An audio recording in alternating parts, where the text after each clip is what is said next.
Welcome to Cat Has Questions, curiosity, stories, and the strange corners of everyday life. Hello, I'm Kat, and today is part 2 of the Maura Murray case, so let's get right into it because I'm sure you're dying to find out the rest. If you haven't listened to part 1, go back to last week's episode to catch up and meet us right back here. On February 9th, 2004, Maura Murray, a 21-year-old nursing student at the University of Massachusetts Amherst, disappeared after a single vehicle crash on Route 112 near Woodsville, a village in the town of Haverhill, New Hampshire. Earlier that afternoon, she had emailed her professors and work supervisor to say she would be away for a week due to a death in the family, which her relatives later said had not occurred. Maura left campus in her car and drove north for reasons that remain unknown. At 7:27 p.m., a local resident reported a car off the road near her home, and a passing motorist briefly spoke with the driver, who declined assistance and said she had already called for help. When police arrived at 7:46 p.m., Maura was gone, leaving behind her vehicle and personal belongings. She has not been seen since, and her whereabouts remain unknown. When Maura Murray failed to return to her crashed Saturn, what had initially appeared to be a routine motor vehicle accident quickly became something much more serious. At first, however, no one knew that. From law enforcement's perspective, there was a perfectly reasonable explanation. Drivers involved in crashes, especially if they've been drinking, sometimes leave the scene on foot to avoid getting into trouble. They might walk to a nearby house, accept a ride from a passing motorist, or simply try to put some distance between themselves and the accident before returning later. Officer Cecil Smith and other responders initially considered exactly those possibilities. They searched the immediate area around Route 112. They spoke with nearby residents. They looked around the roadway in both directions, but there was no sign of Maura. As the hours passed, concern continued to grow. The temperature that evening hovered around freezing, with snow covering most of the ground. Once the sun went down, the White Mountains became an unforgiving place to be on foot, particularly for someone who may have been injured or unprepared for a long trek through the woods. By the following day, what had started as a search for a driver who had left the scene had evolved into a missing persons investigation. There is some controversy, I would say, between the family and law enforcement as far as how quickly they acted upon discovering Maura's car and came upon the scene. From what I can read, the family feels like the police maybe didn't do as much as they should have and taken it as seriously as they should have right away. Police traced the vehicle to Maura and initially treated her as a missing person on the belief that she may have wanted to disappear voluntarily. This speculation was based on her travel preparations, about which she had not confided in with her friends and family, and there was no obvious evidence of foul play. At 12:36 p.m. on February 10th, a be on the lookout report for Maura was issued. She was reported as wearing a dark coat, jeans, and a black backpack. A voicemail left on Fred's home answering machine at 3:20 p.m. the next day stated that her car had been found abandoned. Fred was working out of state and did not receive this call right away. At 5 p.m., one of Maura's older sisters contacted her father to tell him the situation. Fred then contacted Haverhill police and was told that if Maura was not reported safe by the following morning, the New Hampshire Fish and Game Department would start a search. At 5:17 p.m. on February 10th, so almost 24 hours after the accident, Maura was first referred to as missing by the Haverhill police. Fred arrived before dawn in Haverhill on February 11th at 8 a.m. He dropped everything, as well as Maura's family and New Hampshire Fish and Game, and others began to search for her. At 5 p.m., Maura's boyfriend and his parents arrived in Haverhill. So her boyfriend got leave from the military and got leave from his post in Oklahoma to come help too. Maura's boyfriend was interrogated in private and then was joined by his parents for questioning. He was on duty in Oklahoma, so was quickly ruled out as a suspect. By 7 p.m., police said they believed Maura came to the area either to run away or to attempt suicide. Her family believed that was very unlikely. Maura's boyfriend had turned off his cell phone during the flight to Haverhill. At some point, he received a voicemail that he believed was the sound of Maura sobbing or like whimpering and crying. The call was traced to a calling card issued to the American Red Cross, which was a very weird little anecdote here. Law enforcement eventually brought in additional resources when she never showed up and concern was growing as time passed.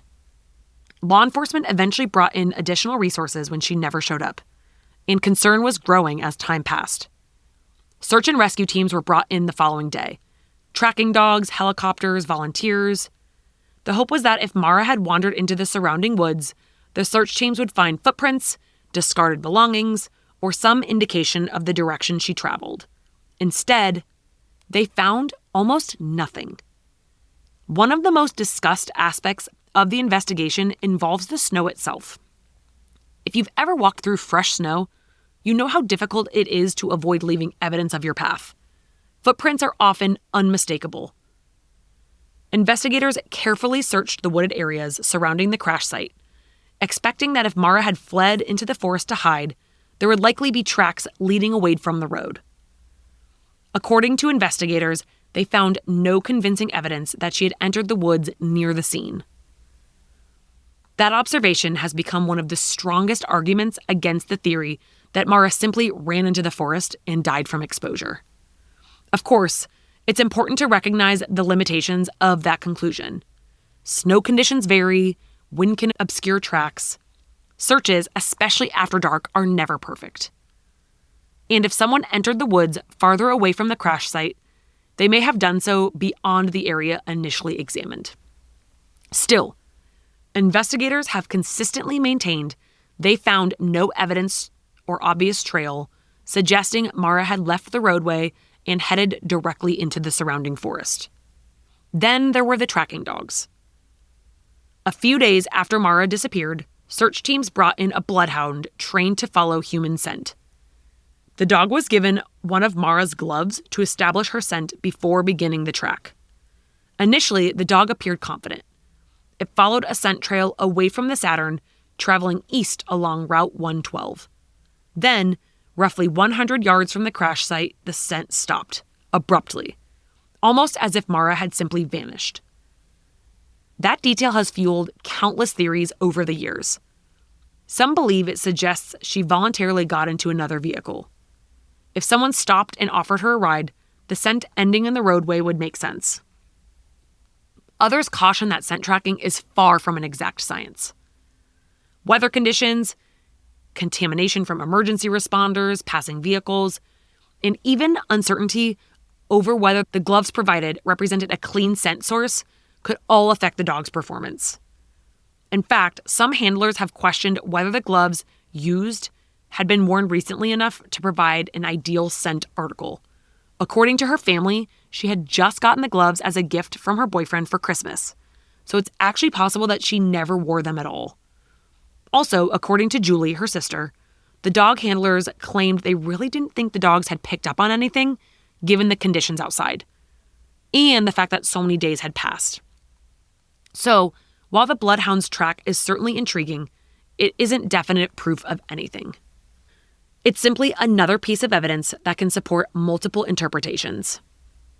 Over the following weeks, authorities dramatically expanded their search efforts. Teams searched miles of forest, fields, ponds, abandoned structures, roadways. They used helicopters equipped with thermal imaging. They conducted line searches with dozens of volunteers walking shoulder to shoulder through dense terrain. Areas were searched again and again and again. Years later, investigators would return with newer technology, ground-penetrating radar, cadaver dogs, additional excavations, private searches organized by Maura's family, independent investigators, journalists, even television crews documenting renewed efforts.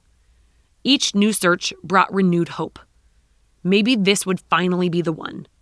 Maybe someone had overlooked something. Maybe advancing technology would reveal what had been hidden for years. But every time, the same result. Nothing. No confirmed remains, no backpack, no clothing, no cell phone, no wallet. No evidence showing where Maura went after leaving her Saturn. As time passed, the absence of evidence became one of the most unusual aspects of the case.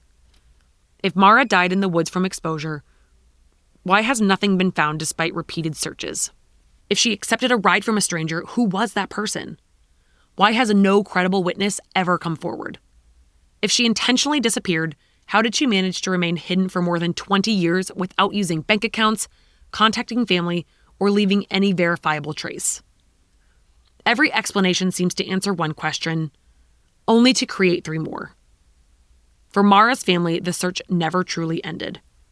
Her father, Fred Murray, has spent more than 2 decades advocating for renewed investigations, organizing searches, speaking with the media, and refusing to let his daughter's case fade into obscurity.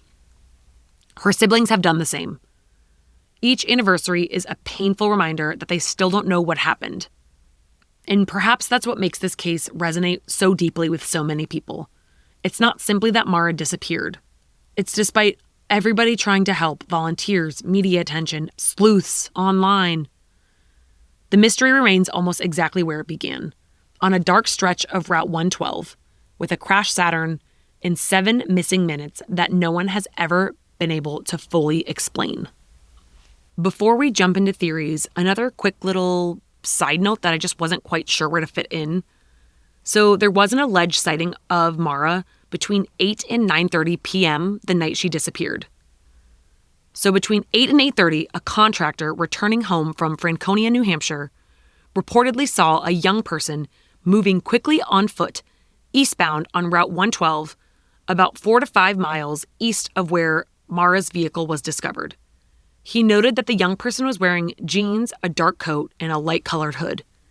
He did not report the sighting to police immediately due to his own confusion of dates, discovering only 3 months later when reviewing his work records that he had spotted the young person the same night Maura had disappeared.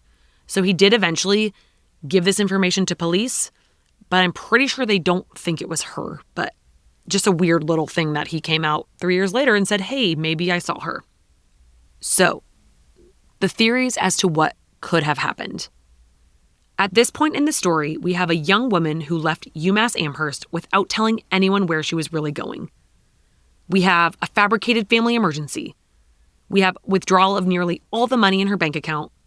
We have alcohol purchased earlier that afternoon. We have a crashed Saturn on a rural road in New Hampshire. We have a witness who spoke to her. We have police arriving minutes later. And then nothing. No confirmed sightings, no phone calls, no final answer. And that is why Maura's case has become one of the most discussed disappearances in modern American true crime. Because every theory seems possible for about 5 minutes, and then you run straight into a wall. So let's walk through the major possibilities carefully. Not as internet entertainment, not as conspiracy bait, but as investigators would have looked at them, what explains the facts, what creates more questions, and what, after more than 20 years, still cannot be ruled out. The first and perhaps simplest theory is that Maura left the crash scene on foot and died from exposure somewhere in the surrounding area. On the surface, it makes sense. It's February in rural New Hampshire. It was dark, it was cold, there was snow on the ground. Maura may have been injured from the crash. She may have been disoriented, and if she had been drinking, even a small amount of alcohol could have affected her judgment. There's also the possibility that she was afraid of getting in trouble, afraid of police arriving, afraid of a DUI, afraid of calling her father after crashing another car just 2 days after wrecking his Toyota. If you recall, his car was totaled, and she literally did that 2 days before. So she was probably like, oh my God, I just crashed another car. So maybe when Butch Atwood left to call police, Maura panicked.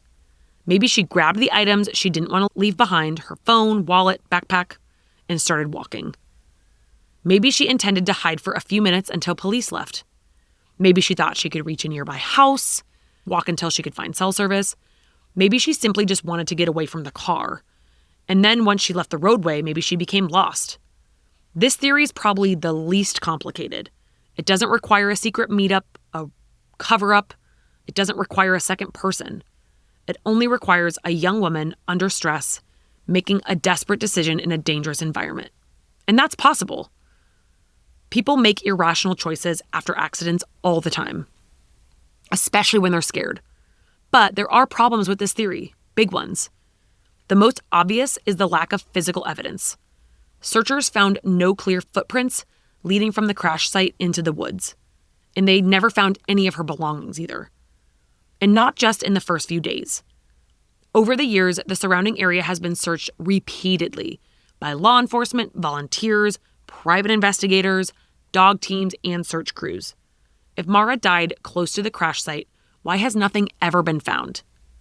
Now, to be fair, the woods are large. Searches can miss things. Snow can conceal evidence. Animals can scatter remains. And if Maura walked much farther than expected before entering the woods, searchers may have been focusing in the wrong areas. To be fair, she was a cross-country runner, so she could probably get pretty far. So the exposure theory cannot be dismissed, but it also doesn't fully satisfy the evidence. Because if Maura walked into the woods that night, she did so without leaving behind any kind of trail that investigators would have expected to find. Theory 2 is that Maura accepted a ride from someone. This theory begins with one of the strangest details from the search: the bloodhound track. A tracking dog reportedly followed Maura's scent a short distance east from the crash site before the trail stopped near the roadway. Some people interpret that as a clue that Maura had gotten into a vehicle. And if that happened, the case changes completely. Because now we're no longer talking about a young woman lost in the woods. We're talking about someone else entering the story. Maybe a passing driver stopped and offered to help. Maybe Maura accepted because she was cold or embarrassed or trying to avoid the police. Maybe she thought it was safer to leave with a stranger than to stay with the car. And that sounds terrifying now. But in the moment, from Maura's perspective, it may have not felt that way. Imagine being 21 years old, your car is wrecked, you're in a rural area in the dark, you don't have cell service, a bus driver just told you he's calling the police, you may have alcohol in the car, you may have been drinking, you may be worried about consequences. Then another driver pulls up and says, "Do you need a ride?" Would she have said yes? It's possible. And if she did, the window of opportunity was incredibly small. Whoever picked her up would have had to pass by in those missing minutes after Butch left and before police arrived. The person would have had to stop. Maura would have had to trust them very quickly, and then they would have had to leave without clearly being noticed by any nearby witnesses. And that sounds unlikely, but it's not impossible. Rural roads can be quiet, but they're not empty. Cars do pass. And sometimes the most important vehicle in a case is the one no one realizes they saw. The biggest strength of this theory is that it helps explain why no footprints or remains were found near the crash. If Maura got into a car, there would be no trail into the woods. It also helps explain why her scent may have ended near the road. And it explains how she could disappear so quickly. But again, there are problems. No one has ever come forward and said, "I picked her up." No confirmed witness saw Maura enter another vehicle. And no reliable sighting placed her somewhere else later that night. And if the driver was innocent, if they simply dropped her off somewhere, why has no one said so after all these years? Of course, there are possible answers to that. Maybe the driver harmed her. Maybe the driver was afraid to come forward. Maybe the driver didn't realize who she was until later and still chose silence. Or maybe the driver is dead now. But once again, we're left with the possibilities, not proof. There were some theories floating around her disappearance could be possibly linked to a serial killer. However, that has been dismissed by law enforcement. But serial killer is always going to get thrown around in there, I feel like, when there's just no idea. The third theory is that Maura encountered someone local who harmed her. This is one of those theories her family and many independent investigators have taken seriously over the years. The logic is simple. Maura vanished in a very specific place, not on an interstate, not in a busy town, not at a gas station, but on a rural road near a small community where someone familiar with the area would have known the back roads, the isolated properties, and the places a person could disappear. If Maura accepted a ride, a local person may have seemed less threatening. They may have known exactly where to take her, and they may have known how to avoid being seen. They may have known which homes were empty, which roads were quiet, and which areas searchers were unlikely to check immediately. Over the years, there have been rumors about nearby houses, suspicious individuals, cadaver dog hits, possible evidence, and people who allegedly act strangely after Maura disappeared. Some of the leads were investigated, some turned out to be unsupported, and some remain part of the case's long shadow. But the difficult thing with local foul play is that it can become a very broad theory very quickly. A local person did it. A nearby house was involved. Someone knows something. Those statements may be true, but without evidence tying a specific person to Maura, they remain only theories. Still, the possibility has one major strength. It explains how Maura could disappear so completely.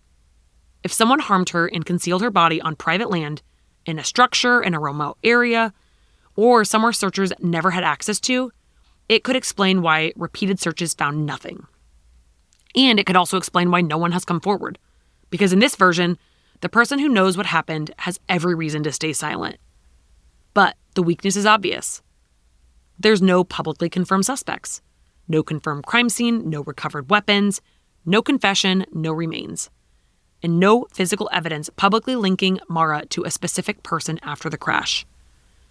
So, while this remains possible, it also remains unproven. The fourth theory is that Maura intentionally disappeared. This theory usually starts before the crash, because Maura's behavior earlier that day was undeniably unusual. She withdrew nearly all of her money. She emailed professors and work supervisors saying there had been a death in the family, even though that wasn't true. She packed belongings, she searched for directions, she left campus without telling anyone where she was really going. Those are not random details. They suggest some level of planning. So some people believe Maura intended to leave her life behind. Maybe temporarily, maybe permanently. Maybe she was overwhelmed and just wanted a few days where no one could reach her. Maybe she wanted to escape school, family pressure, relationship stress, legal trouble, or her own internal spiral. In this version of events, the crash was not part of the plan. It was the thing that interrupted the plan. She was already trying to get away. Then she crashed. Then police were coming, so she improvised. She took what she could carry and vanished. This theory is emotionally complicated because it can sound like blaming Maura. But wanting to disappear for a few days is not the same as wanting to vanish forever. Sometimes people run because they're overwhelmed. They want distance. They don't even know what they want. They just know they can't stay where they're at. And Maura's actions on February 9th do suggest she was trying to create space between herself and her normal life. But could she have really started over? This is where the theory becomes harder to believe. Maura had very little money. She left belongings behind. Her car was disabled. Her case became nationally known, and her family searched relentlessly. Her face was all over the news. Her name became famous online. And there has never been confirmed bank activity, phone activity, employment record, medical record, or credible sightings proving she survived. In 2004, it was easier to disappear than it is today, but it still was not easy. Especially not for a 21-year-old with limited cash, no known support network, and a family fighting publicly to find her. Could someone vanish intentionally and stay hidden for more than 2 decades? Technically, yes. But in Maura's case, there is no confirmed evidence that she did. The fifth theory is suicide. This is one of the most sensitive possibilities, and it has to be handled carefully. Some people point to Maura's behavior before she disappeared and see signs of emotional distress. The breakdown at work. The vague reference to my sister when she was in that kind of catatonic state after talking to her sister on the phone. The car accidents. Stealing the credit card. The sudden departure. The false family death. The alcohol. The packed dorm room. To some, these details suggest a young woman in crisis. And it's possible Maura was struggling more deeply than people around her realized. And it's possible she drove north intending to harm herself. It's possible that crash interrupted the plan.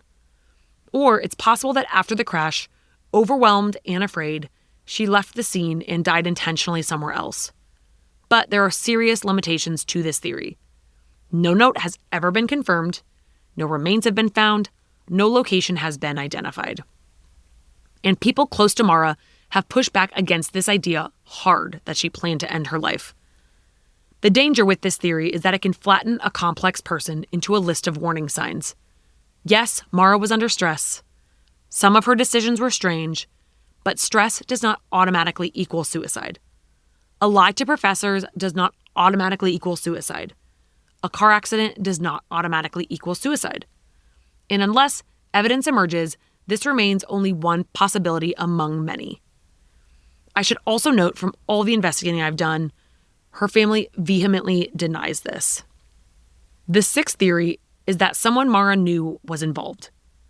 This theory usually focuses on the idea that Maura may have been traveling to meet someone. Maybe someone she knew from school, maybe someone she knew online, maybe someone connected to her personal life, maybe someone no one close to her knew about. This theory exists because her destination remains unclear.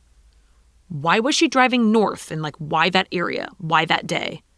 Why did she lie about a death in the family? Was she going somewhere alone, or was she planning to meet somebody? If she was meeting someone, that person has never publicly come forward, and that alone raises suspicion. But again, absence isn't proof.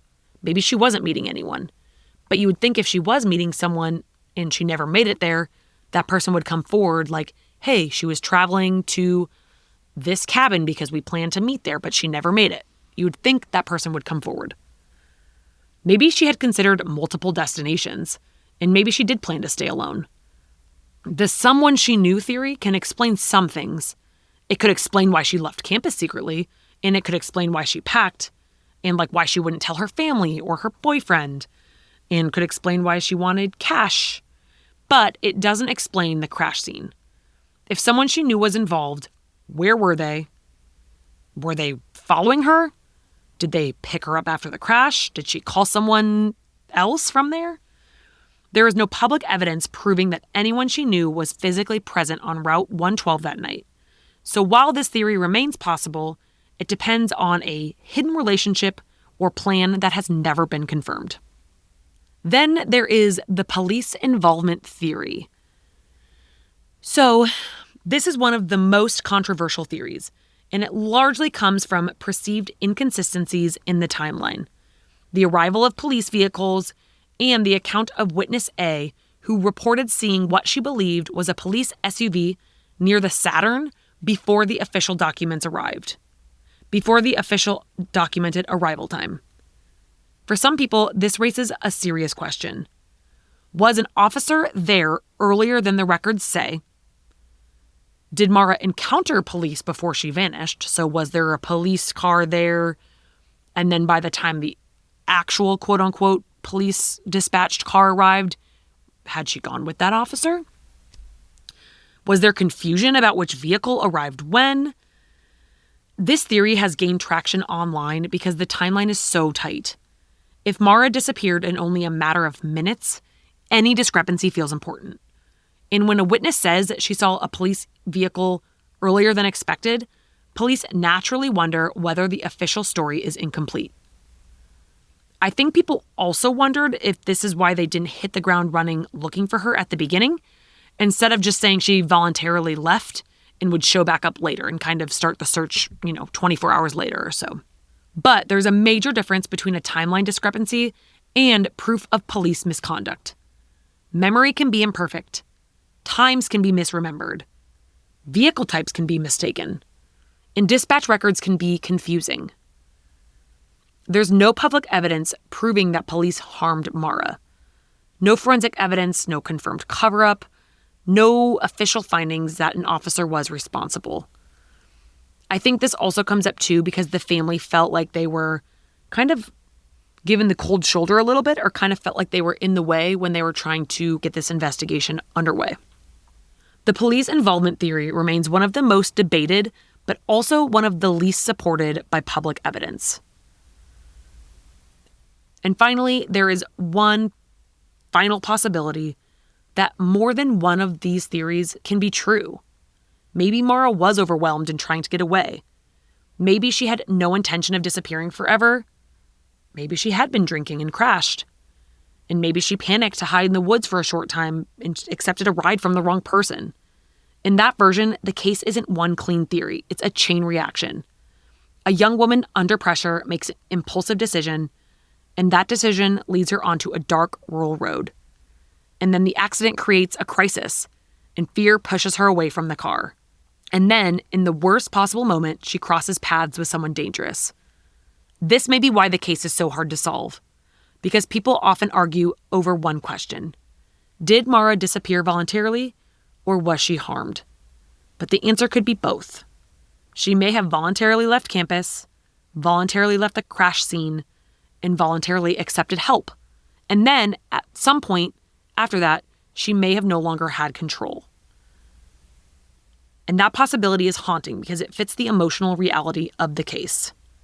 And I think this is kind of where I land. I think that she was trying to get away, but I think it was just like a trip. I don't think it was a permanent thing. I think she needed to just clear her head. She had a lot going on, as we've talked about. And I think she came across somebody and foul play occurred. I think someone picked her up in a car, whether it was someone she knew or not. I don't think it was somebody she knew, and vanished. Maura may have been running from one problem, only to encounter something far worse. So where does that leave us? More than 20 years later, investigators still classify Maura Murray as missing. Her case remains open. Her family continues to search for answers, and the public continues to debate the same handful of questions. Did she walk into the woods? Did she get into a car? Did someone harm her? Was she trying to disappear? Was she meeting somebody? The truth is, we don't know, and that is the hardest part of the case. Because Maura's disappearance doesn't feel impossible, it feels like it should be solvable. There were witnesses, a timeline, location, searches, a car, people nearby. And yet, at the center of the story, she's still missing. A 21-year-old woman stood beside her crashed Saturn on Route 112. A bus driver offered to help. She said she had called AAA, and he knew she couldn't have because she wouldn't have had cell service, so he called the police. And within minutes, she was gone. And every theory has been trying to fill that silence ever since. So where did that leave the investigation after the days, weeks, months, even years, up until right after this happened? For many missing persons cases, the investigation slowly fades away. Leads dry up, media attention disappears, searches become less frequent, and eventually the case is remembered only by anniversaries. But that has not happened with Maura Murray.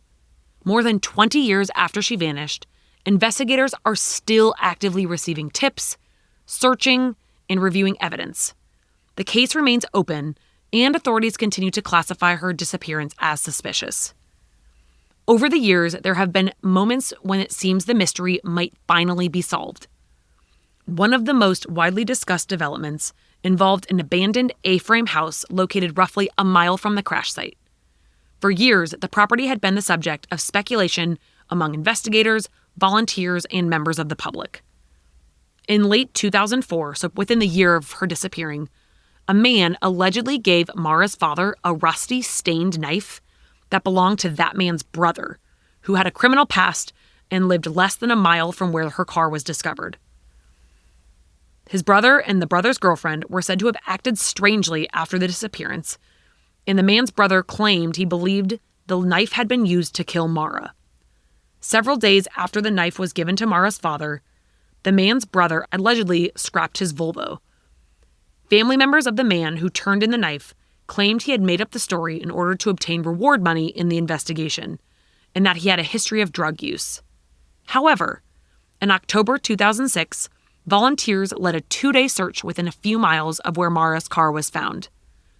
In the closet of that A-frame house approximately 1 mile away, cadaver dogs possibly identified the presence of human remains.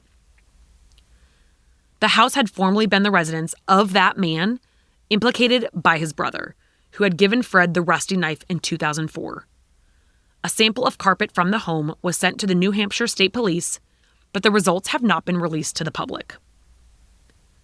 Those alerts alone were never considered proof that Maura had been there.